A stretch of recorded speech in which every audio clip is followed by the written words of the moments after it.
zai pakhatin min ron vo ve tlat mai kami chum khan zai pakhatin min ron vo tlat mai ka thin ka rim khop mai rim takane khanin helai duty post hun hi cheng nuai li le singriat le sang khat manga sak ania apui rem rem khop me he thil dik lo ti tu zok in thil dik du awanga out chuak kamin ron vo ma kha a hoi sen khop mai ka te kan du lo thleng thleng kan la ka lang ti kha hlom takane an film kur lo ni chuan apa sign clear tu le ngai tu te chibai kan book le feka siu tun tuma video kan ngai thak tak ang khan B17 official channel chuan JE pakhat na tho aron tarlan na wangin JE pakhat ne na tangin vona atok hlat mai kan rama hian mi huai sen mi dikte an ron rong chua piang khian etianga in vona hi achuak zel ni chuan Lawngtlai khawpuiah chu soilo zoram puma hian mizoram avri khatnan civil war hi kan hmatchon lovang ti hi atu ate ma hian kan soi thei dalo enge chan tu lai thlai te hian ram ha son na hi kan vaya ram ha son na hi kan duwa re thei le hau sa clear han na nei velo thlai dikna tan mi huai sente an ron pen chuak zel don ole tu na chuan B17 official channel ina asoi Lawngtlai JE pakhatin avauna video mhanga aron soi hi zoram mi puite hriata ka ron tar lang ton ani he video hi buluk tak khan lo ngai thaula atam thayang dara lo share turin zoram mi pui dikna tan tu te ka som ma sa cheuni Lawngtlai thalai mi huai sen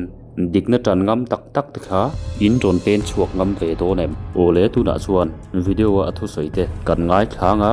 rek le soi ho tur te omni chuan kan react bor boranga kan soi ho bor borang tu na a video ilo thirang an district in chang kan soya ni chen khat chuan in kan district politician the iwa ho om em ve min ron ti chen khat in ma iwa ho om em ve in district politicians te hi ti tok pol tam tak anoma message in ai chana ko holo kan district politician te ko reng lo chu tu ma hi ko holo rim chu kuat kan nei lo rim chu ke na eti huai sen taka karon au chu na chana chu kan district hian in rabi thar hi rap chho ve se kal chho ve ret se mo kan district hi din hun sang taka vor chho se ti hi ka du ber chu ka du ber ni vision thui taka nei ve eng ma chu ti thei ka nei lo kan district tan hian vision thui taka nei kan district politician te han ka vision hi chu a thui deuh mai thei ka vision ka hu thui deuh mai thei vision thui taka nei wangin nge ka base yang in om lo wanga ron out chuak hi ka nei chu jok chu ni tu ma ko holo chu adik che ami mal tu ma kan in hola hot na chan turin nam ko point soi lo sim ka khat ma tu mai ka point soi lo ke na ka du chu kan district hian in rabi thar te hi rap ve se district dang ak rol hen lo ak ve u tu ma hi ko hongot thei lo chu kan chu ka thian cha te ngoi te ve vek in ni thau hot na chan tur chu om lo sim kan so yang khanin in na tho hi lang ro se chu poi mo ber kan district tan in na tho hi lang ro se mo MDC fund te kha ani na tu dik taka lo bang ve tu chu kan district tan ma son na tur ani ati thlat ani in han sarkara in dokan mom in han na ya dokan mom takin na ya mo PA in nei hala motor in kola in du in ti thai okay koi lo koi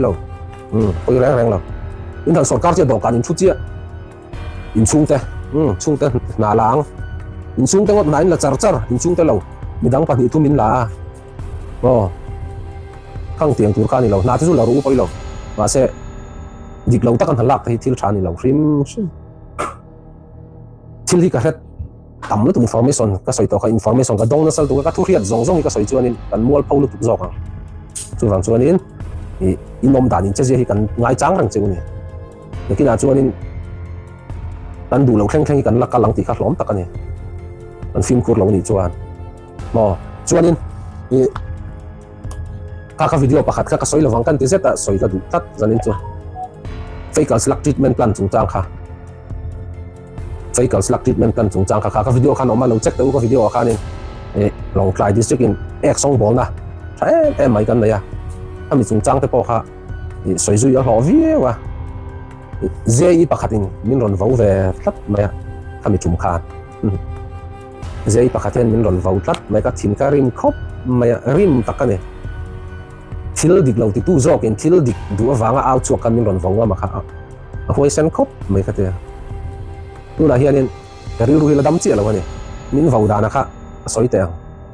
ama point lo en nge se ka duwa min vo da na kha VC a hianin chung le khat in ayem min ron ti ka nei lo ka ti nei lo reng boka mà sẽ thiền trả tới chú nôm chuan cái chú số cao nào có anh mà cái thọc lâu cái mà mùng cái mùng về tao cắt tiền anh tiếng á video hi lâu giờ ni chuan in tan to hiện là coi đó là case hi này thấy nha thì thu minh xin à dễ khan à chuan nấm khop mày à chuan khop mày khá dễ khan à thìn karim khop mày à fecal slug treatment chung sang kha ka video pakada khan karon rek nge to a mi si riat le sang riat lai an view to ni a se phalanga memo dikna ron out for puingam kha tu ma kanom lo ha fecal slug treatment plan chung sang kha video ngei puin mu tur kha omni a thila kha nuai zati somti pakhat le sing le something an tho kha nia a video kha inin du chuan kaipon ka rek to na sa video kha description a hin karon ta chuak dona na tho dan song kha mu turin a om vekani video a khat amount sat poka a in siak vekani khata an na tho kha he video inin zo rul hian description a khan link ka danga han pet ula nuai zati somni pakhat le sing le something a tho ve le ma chuan pui lo takani am pui lo dan mai mai chu pui lo tak hini tiang kha thil om ziania an ha thok tu je pakhat chuan B17 official channel na tho dan kim chang zong kha mi pui te mu aron tarla na wangin tuna thlaka kan mu hi aron vo ni chu enga tinge diklo taka na tok te hi kan do dal ngam lo ni engwangin nge thunai tu ti hian an chunga hian action hi kan lak ve ngam lo thunai tu then khatte bo hi kan nep zo sai te tu ngai thlak chun zom le photang PIL ka file nga SCB ka man tir hlom teng an chak ani an za zek lom ka kan man tir teng ka te FIR ka ziak thlap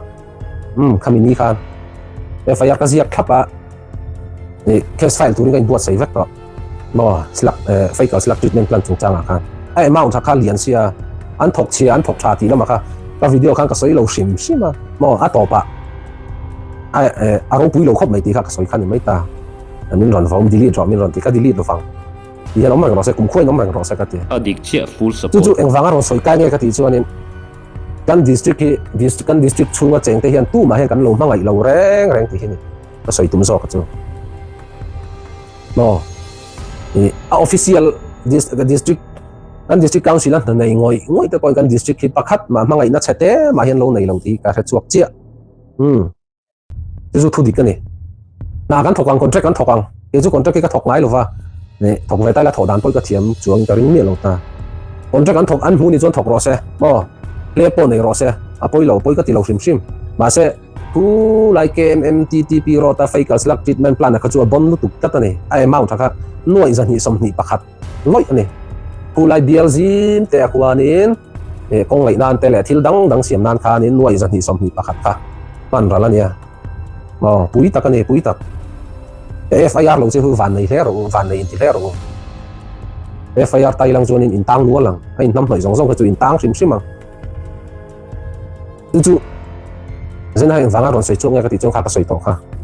kan district hian mangai tu nei lo sim mangai tu nei lo kan district chang hian nga tinge thil tha hi chua thei lo ti ni kai zo fo chu ne mo kan district ka chang hian thil tha hi chuak ngai lo reng thil tha tam tak chu lo chuak tho to ma se a tha lo zo ka hi tam zo ka ni ze chu tu tenge thil tha lo khen tir tu chu kan ti chuan kan district chunga chenga te tho hi kan ni za thak de ni ka soi chu ni kan district chung min contract ka hua mo liep tama dulu tu kan na chete na thok ai zol pai na ron thoka kan district chunga na chete min ron thosa ka kan thinarim ni lom ni mo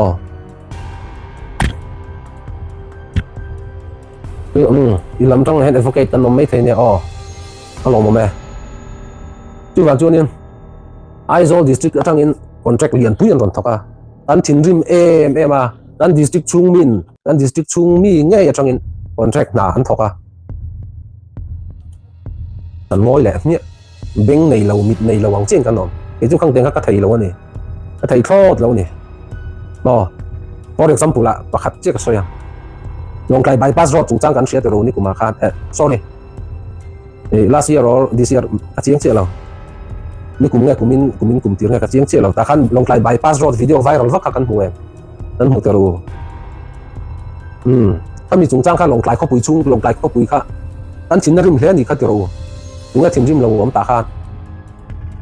ลงอินสอดเดียวตรงนี้ทิ้งริมเราผมเจ้าอันชิ้นนั้นริมเฟกบ่อาคอนแทคตู้คำมิซวันนี้อาถกตู้จูไฟนี่ไฟอันนี้วางวัดการกันงามาบ่ an na tho jong kan ti chia tir va kan lom ni tuna kan district chung nge ya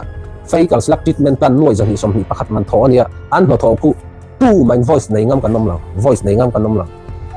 ko nge NGO an om ko nge LSN om bo ko nge MHEP nom ko nge Siway len om dik dak tingam tu man om lo mak de ania kan district kal dan hi afu lo emi ka soya wanga min hodu min huai nom ni chon min horu poi lo kan district kam ngai na wang so kan ni chu thil chu ran soi chuak kan ni tu wa chuan in then khat chunga ruwa kan sur tir ani chuan in min dang chunga po ruwa kan sur tir veng tur ani ti ka soi tum na ni ei kal select treatment plan te ku zuk kal ve chin shim te ngo zuk bel chiang chin ve te ngo kan district ka hian tu ma hi in dem thei kan om lo mo tak taka chuan ni rin nom na nei lo deuh vek kan ni ke ma ti amin ke po hi rin nom na kan nei ran chuang lo kan contract thok tu te khanin na thok tu te khanin kan district politician te kan han social ve thin hi chu nu hi zak ve thin thok mai ram ro pu hi kan thleng lawang ti hlom tak ani bible a chuan ti na te Nazareth khuat rang in thil tha chuak ngai am ni ti tol mai ni chung tiang che chuan in Lawngtlai district tang hian ngatinga thil tha hi chuat thei ngai lo thil tha hi chuak thei lo hrim kan district chung tang hian chu eng wanga ti chu chunga cheng te poken ni kan district hi ti che chin ni mak deuh ni ka khiat zong hi ka soi chuan in kan mol pholu tu palang chu wa chuan in in siam that kan nga ni chuan in siam thang tu te mai po hi kan district tu kan hmangai vek kan lom ni pero ke ton ka mai nang pon ni hmangai tu wa chuan in siam that hi kan ngai vek ani voin lama khan kha voin thleng mai ka video wangin chi bai tu tam tak kan ya kalom me ma kan district hi in lo vei ve ni ti ka riat hian kalom zuala kun zinga po nge mai nutling tam takin min chi bai a i huai sen min ti kalom ko huai sen vak chuang lo la se dik na ka du wanga ni kan district hi chadau in kal ve to se inform ve to se ti ka du wanga ron soi chuak kan ya video dang ka soyang khanin tu ni top na tur ni lo a top don lo tu soi tur hi top don lo in ti ni ma chung ka lo la soi le don kan district kal dani na zir lo chung ka ron soi le don ka soi zel don tu wa chuan in ni backup na ka mo supporter in om that chuan okay ani mai tin huai sen tu chuan nge poi mo ber dikna dikna hi poi mo ber I dik lo chuan khoi huna ma hi huai sen tak lawang an district politician te how tu hianin I dik lo chuan I how ngam ngai lawang party workers in ta for example la kan pu MLA eng party mak soi lo MLA ka top MLA khan tu ber nge ka soi in selawang for example la party workers kan ya ka chunga MLA om ta MLA na khan eng mo base kan ya mo contractor min ron peta na ka thok che mem ta kha kan district politician chungchang soi tur khanin I soi huai lo fu mai thai a chan chu eng wanga ti chuanin pute klon lung oi chin mi ni tlat huai sen turin dik nai nei tok lo mani huai sen turin dik nai nei tok lo mo chu wan chuanin huai sen tur chuan dik na hi poimo ma saber ni ma se huai sen lu tu po hi thil thamper chu ni chung lawa huai sen don chuanin evidence engkim hi om clip thlap tur ni evidence om lo chuan til hi puan chu awengot kha a fu ber lo ke chu ka ron puan chu chin ho chu evidence om clip thlap on evidence om thlap na ron soi chin ka ni chuanin kha kalam phang chu kan du tok taw kan ang tui la don tlat ka battery lo le tlat maya voina lom na em mai pakhat ka nei chu district dangmi dai khanin hei kholai ka kal khan min ron huta B17 loading te ka dinga min ron chi bai pa hianin cheng somru hi aron ta hian aku ta hin min ron hum tira cheng somru ka hei cheng somru te hi kana ya kalau per versim sim ang cheng tampek tur che kana ilong ti hianin ka ho do na kan khuwa thil soi kha tha ka ti wangin la kan ni zoram tan hian thil tha ni I soi kha tu wang chuanin ka nei zong hi ka per cheng somru ki min lak sak lo tlong lai ro ya ka pu nang man tang kai takin lo fa bang zok I chu eng ma ngai lo zin turin dia in kho ho turin dia eng ma secret leinan te hom som leinan te lo fa bang zok lo pu ngai lo I mi support na ka lom kha atok chi eng ma poisa ka phut lo sim ka te min lak sak kham ro min ti wang khanin ani don tak te ka lak sak chu eng wanga ro sonya ka ti chon cheng somru ka kha mo tlem ma se ka tan chun al lu tuk lu takani thil thon pek ka don zong al ber cheng somru kan ni tlak mai ni chu tu wan chuanin in mi support na adong na sa em makalom em boka tun chau lo po hini dang le zela te po thil ni na dik zo kan lo la tar lang zel do na ka channel in la subscribe lo ni chuan in khong in ka channel in lo subscribe sak dial turin han som ve bok chewa tin mi zong zong hi ka lam chang an ni thailo shim mo ka comment na po comment pakhat bad comment om ta oi lo khang tiang te po ka ko welcome back mo welcome back tiang te po kha ka lam chang an om chuan in ka lam chang lo tam tak an om ma se ka lam chang lo tura ngai ho ka chu MC ton du chin ho ba ka kha tu lai chen min soi selling taring la video ka siam chang hian kan district Boruak chu ka khe khat vi vin ka ya mo itar putar thalai nu patling play ro tlangwal kan dora an ron kala iti chalo tu kan district kan yaw chuak ngam heti tu ringot min ro voi ni thleng in zanin thlengin kan ni ya sorry kan ni na kan in thleng mi ron kal chil itar putar an om mo nang maron chi bai tu sim chen in na kan ron kal ti tok pol tam tak an om chum yom zia chu kan district ki kan vai tlang va kan ni tu te mai po he kan vai tlang alom om lut tu apoi mo ber chu kan district politician tin poi mo ber ram kan district siam chatu hian B17 ka ton he mai che new sub che thank you in district to za thak signal che se usawa problem pangan mai to me a to ber ka soi du chu kan district politician te video te ra ka soi to a holo chu ka huat ngot thai na sang thai nom lo bo ka top nan ni chu tu ma kan district politician te ka holo sim chu a huat ngot thai na chan tu chu kai nom lo sim ke na ka du ber chu kan district ke nge rabi thar hi lo rap ve to seti adu na wala video hi siam thin kan ni ti te po kha in shia sak turin kan ngeng hal bok cheu ni le en hula theu don ne